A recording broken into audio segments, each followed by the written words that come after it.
Kartu debit Bank Bengkulu, transaksi lebih aman, mudah, dan praktis. Nikmati kemudahan kartu debit Bank Bengkulu sekarang. Kartu debit Bank Bengkulu bisa digunakan di edisi manapun. Permudah transaksi Anda.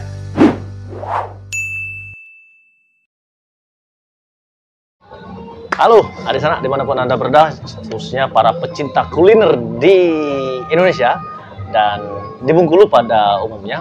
Hari ini kita berkunjung ke salah satu stand pameran festival Muharram bertepatan dengan hari peringatan 1 Muharram yang biasa dikenal di daerah Kota Bengkulu, Tabot, festival Tabot yang setiap tahun digelar. Dan hari ini agak beda karena ada 2 tempat pelaksananya, ada di kampung seperti biasa, tapi sekarang dipindah di Pantai Sport Center. Dan hari ini kita akan mencoba sensasi kuliner yang katanya lagi hits di salah satu kedainya dapur The Pawon. Nah, The Pawon ini aku pikir bahasa Inggris atau bahasa Latin kan. Ternyata ini ada bahasa daerah, yaitu bahasa Jawa yang artinya tuh dapur. Aku pikir tadi ini apa gitu kan, kayak bahasa Latin itu. Nah, untuk ngobrol masalah ini, tapi nanti kita akan coba. Tapi sebelum mencoba ini kita akan ngobrol dengan ownernya yang bernama Tereng. Ibu di depan, siapa namanya, Bu? Saya kalau dipanggil Ibu Epi. Ibu Epi? Iya. Oh, ini selaku ownernya. Ini Ibu Epi ini kebetulan saja kita ketemu dan alhamdulillah ini kayak Ibu Epi langsung yang meracinya ini. Nah, Bu Epi, udah lama jualan setiap tahun ini, Bu? Di setiap acara 1 Muharram atau Tabot? Kalau untuk Tabot baru kali ini. Baru kali ini ya? Baru ikut kali ini. Dan baru tahu juga suasana Tabot seperti ini. Oh gitu ya. Jadi selama ini? Tinggal di Jawa. Oh, tinggal di Jawa. Berarti di Bengkulu udah berapa lama? 5 tahun. Oh, 5 tahun. 5 tahun. Terus jualan kayak gini berapa lama mulai? Kalau untuk yang kita kan ada di Pasir Putih ya. Ya. Itu awal tahun. Awal tahun. Terus ada acara begini, kita ingin juga mencoba memperkenalkan. Karena menu kita mungkin kalau ayam bakar. Ya. Ayam bakar Bengkulu rata-rata ya rasanya mungkin biasa ya kecap gitu ya, ya. Tapi kalau kita itu ada khusus racikan sendiri. Tapi terus terang untuk ayam bakarnya ini namanya ayam bakar Parape. Itu ini yang sering rame ya dipesan yang ya? paling orang-orang cinta kulinernya itu ke ayam bakar Parapenya. Rasanya memang beda. Dan nanti abangnya bisa mencoba dulu rasa dari bumbu Parapenya. Ini kita akan coba. Nah, ini seperti ini tampilan ini. Ini lengkap ya, paketnya itu ada ayam bakar bumbu Parape, nasi ditaburi bawang, kemudian ada lalapan, terus ada goreng-gorengan tempe. Ini yang maunya kecap. Mungkin dan ada ini kecap nih kalau orang-orang Jawa biasa suka yang manis, ya kan? Orang Bengkulu kadang pengen nambah juga kecap, kayak saya siapkan juga kecap. Berarti cabai sudah ada di bumbu sudah ini. Sudah ada, ya? betul. Nah, ini ngomong-ngomong nih, Bu, siapa nih? Lupa namanya. Bu Epi. Bu Epi, kan dari berapa menu sih yang disajikan untuk para pelanggan? Kalau di sini nggak seberapa banyak ya, hanya yang ini mungkin hanya beberapa saja, ya aneka sebelah ayam bakar, terus bakso Solo, soto ayam, yang makanan camilan-camilan. Tapi sebenarnya menu lain itu ada. Masih banyak. Masih tapi ada. Di tempat sana ya? Ya, kayak gitu. Ikan, topoki itu ada. Nah itu ada sana Bu Epi ini ternyata punya tempat dagangan juga di depan Pasir Putih yang mungkin bisa ditongkrongin setiap sore ya. Ya betul. Buka, The Pawon namanya. The Pawon ya. Nanti kalau mau penasaran, silakan aja datang sana dengan lebih banyak lagi menu yang ditawarkan selain di sini. Karena di sini memang jualannya tahunan ya. Jadi menunya kayaknya terbatas, limited edition. Tapi nggak apa-apa. Tapi tetap bisa menikmati menu andalan. Ya, betul. Nah, Ibu Epi, kalau ini kita sambil makan ya, sambil ngobrol tentang bumbunya nih, bumbu apa tadi? Parape. Parape ini kayak bumbu nama-namanya nama-nama orang-orang Sulawesi. Emang kayak mana sih? Ya, ini? Jadi kalau bumbu itu sebenarnya terus terang itu yang meracik suami. Oh, suami. Ya. Jadi kayak terus terang saja ya suami. Ya. Jadi untuk bahan-bahan sendiri yang paling tahu ya suami. Suaminya nggak ada di sini? Ya. Mana? Ya dia bagiannya ya mempersiapkan. Ada nggak di sini dia? Tidak, nggak ikut di rumah. Tapi jadi, saya yang sering. Ini kan disembunyikan suaminya ini, biar nggak bocor rahasianya. Karena saya standby-nya yang di kedainya, tapi suami yang meracik betul bumbu-bumbunya. Saya pun nggak tahu ya. Bumbunya apa? Masa? Namanya, ya? Namanya rahasia kan? Jadi bumbu rahasia sampai istrinya nggak tahu. Aneh ya. Ini kita coba ya. Iya, coba. Coba dulu ininya.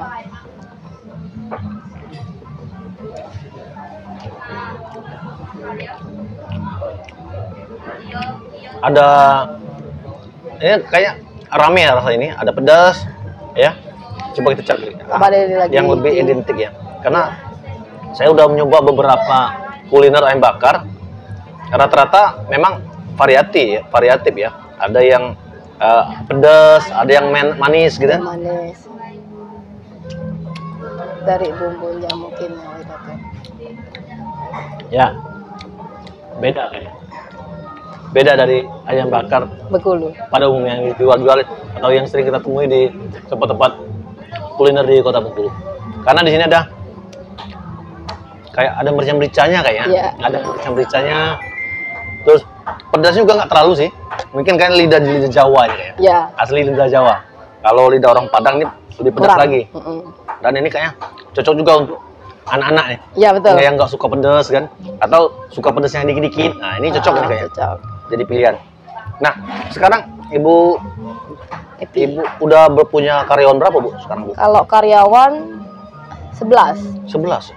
Sekarang Dengan di sini. Terus kan biasanya kan, Bu, kalau orang membuka usaha itu kan kadang-kadang angin-anginan tuh. Iya, betul. Ada yang pertama buka wah luar biasa, lah lama-lama mati suri.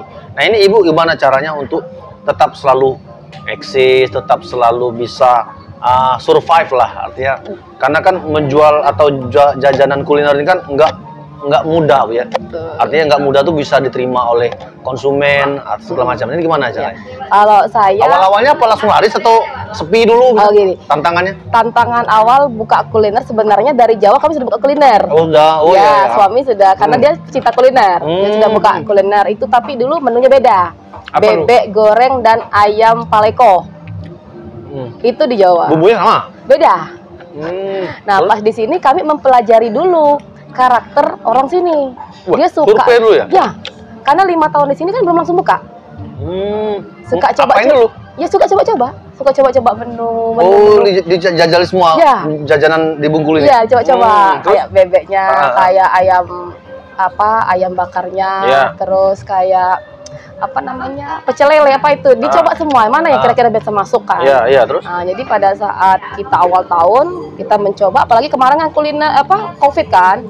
COVID orang banyak sekali yang butuh makan tapi dia nggak bisa keluar, banyak online akhirnya. Nah, dari situ kita berpikir kemungkinan kuliner ini bisa masuk sebenarnya. Dari situasi COVID ini orang butuh makan yang tidak bisa dia datangi, tapi dia bisa dikirim online. Nah, kita juga sempat juga dulu ngirim ke online awal-awalnya.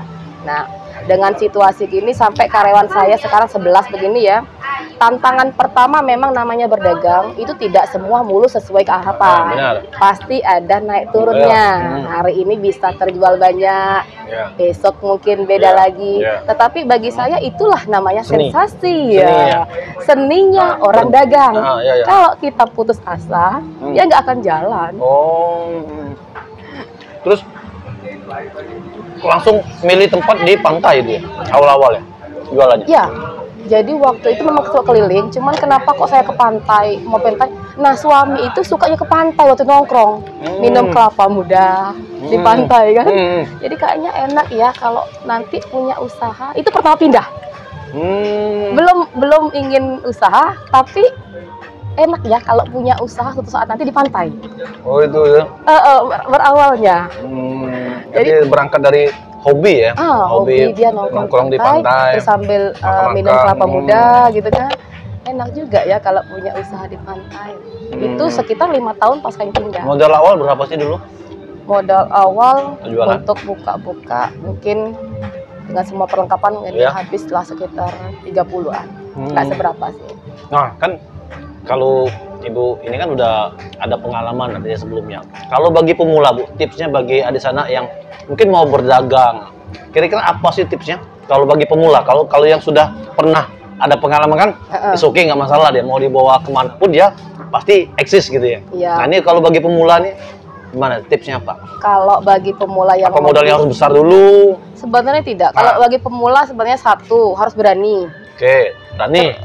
Itu harus berani. Jangan takut rugi. Jangan takut rugi. Oke. Ya kan? Pantang menyerah.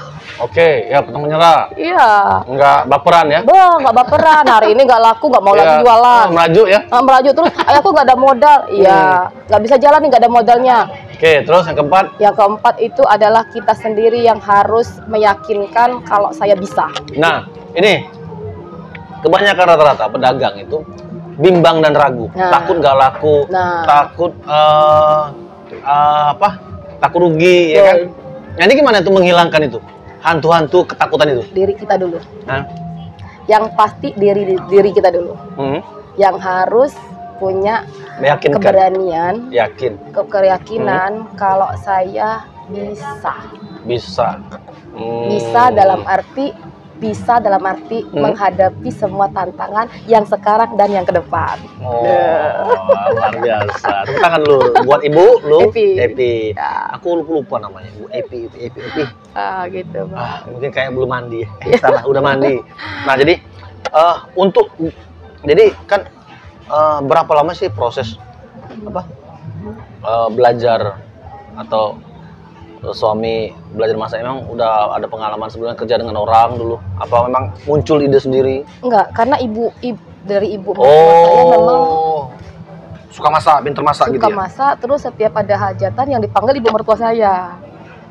Untuk jadi apa namanya kalau kita orang ketua masak ya? Kalau orang Bengkulu kan ada ketua masaknya. Nah, itu. Kalau di Jawa apa namanya? Aku lupa namanya apa ya, tapi selalu dia dipanggil. Untuk ini bahannya ini dia yang mungkin karena enak mungkin lo ya. Ya, karena dia memang pinter. Jadi mungkin keturunan juga sih dari ibunya, memang dia tahu kan keturunan bisa juga kan. Selain kita mau belajar. Nah, satu lagi. Ada pertanyaan juga. Mungkin ada sana mungkin penasaran. Biasanya kan kalau orang berdagang itu identik dengan makmum ya, ada bau-bau mistisnya. Iya. Kira-kira menurut Ibu Epi gimana tuh terkait dengan kalau saya ada campur-campur mistisnya, kalau pakai pelaris lah. Nah, kalau Ibu sendiri gimana tuh menyikapinya? Kalau saya, kalau dengan orang yang ada yang bilang seperti pakai itu, pakai ini, kalau saya enggak. Lebih baik lillahi ta'ala. Nah, lebih baik lillahi ta'ala, kita itu dengan satu, yaitu kita meyakinkan diri kita, rezeki itu sudah ada ya. Aduh, yang ngatur. Berarti lillahi ta'ala kun fayakun. Nah, setiap usaha seperti tidak akan mengecewakan hasil ya. Jadi jangan ragu, jangan pakai jurus-jurus. Karena begini, Bang. Ya. Memang ada mungkin dari segelintir orang yang pakai begitu. Ya. Tapi apakah selamanya? Belum tentu. Udah tidak berkah ya. Nah, apalagi kalau kita jalan untuk cari kehidupan keluarga ya, mungkin uangnya banyak diterima, benar. tapi tidak ada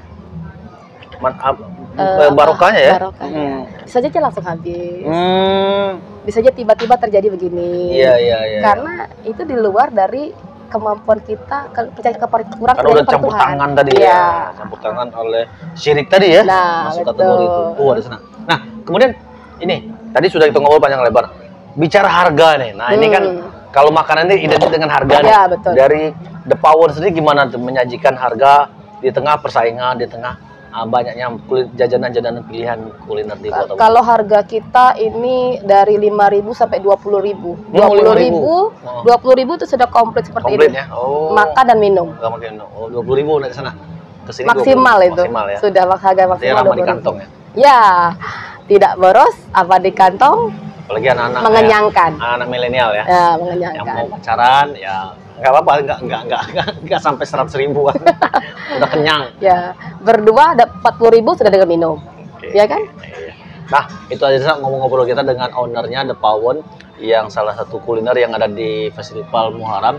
Semoga saja kita doakan Ibu Epi ini sukses usahanya. Amin. Semakin lancar jualannya.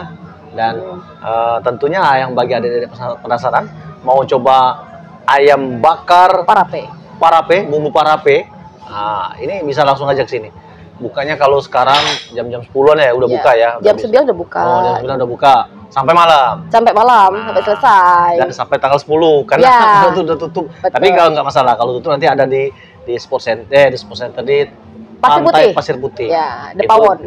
Sama dan bisa kalau request ownernya meracik silakan. Tapi kayak bumbunya udah diracik dari rumah, tinggal ditabur-tabur gitu kayak. Tinggal udah ada standar-standar ya gitu. Standarnya sudah ada. Okay.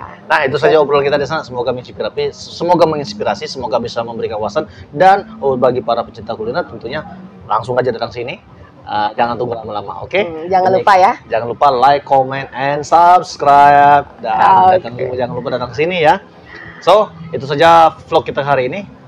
Dimanapun Anda, semoga sehat selalu. Dan kita akhiri. Wabillahi taufiq. Wassalamualaikum warahmatullahi wabarakatuh. Salam sehat. Terima kasih.